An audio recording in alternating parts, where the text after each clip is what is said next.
All right, so if a fish is reeled in at a rate of 1 foot per second, so what that means is that this is our fishing line in red here.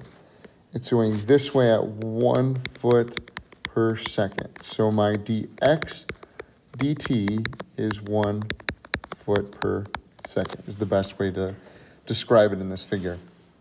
So what we're trying to figure out is at what rate is the angle changing, and so that angle I'm circling in blue right here is changing as it gets closer and closer because less line is out and it gets closer and closer to that 10 that is always stationary.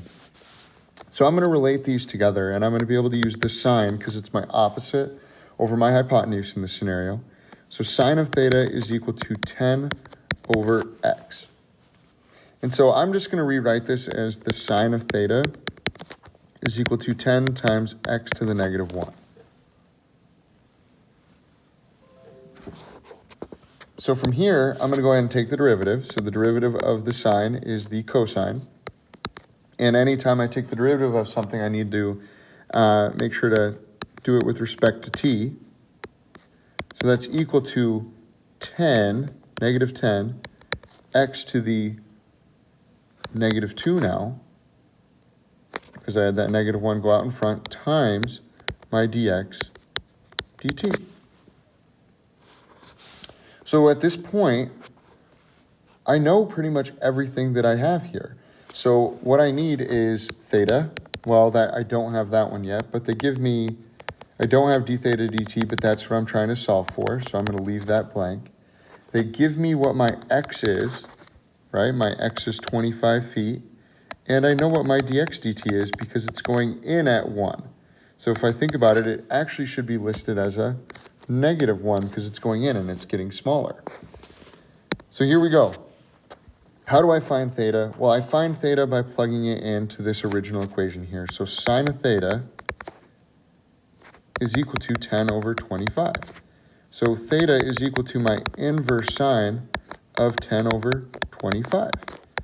So theta has to be equal to, when I plug this into the calculator, my inverse sine of 10 over 25. So it should be 23.57. And I believe, let me just double check, that should be in degrees, but if we want to do it in radians, you would have to change it. So this is in degrees. It's always good to know what you're working with. So 23.578 degrees. So all I have to do is just now plug in the pieces. So cosine of 23.578 degrees times d theta dt is equal to negative 10. Well, this is over x squared, but my x in this scenario is a negative 1. Oh, sorry, my x is 25. Don't know what I'm thinking here. And then this is multiplied by my dx dt, which is a negative 1. So on this, my cosine of this value is 0.9165 times d theta dt has to be equal to, well, if I do negative 10 times a negative 1, you end up with a positive 10. So 10 divided by that 25 squared is 0.016.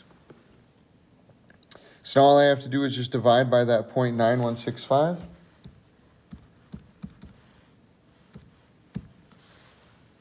And I end up with my d theta dt is equal to 0.01746. And don't forget the units, it would be degrees per second.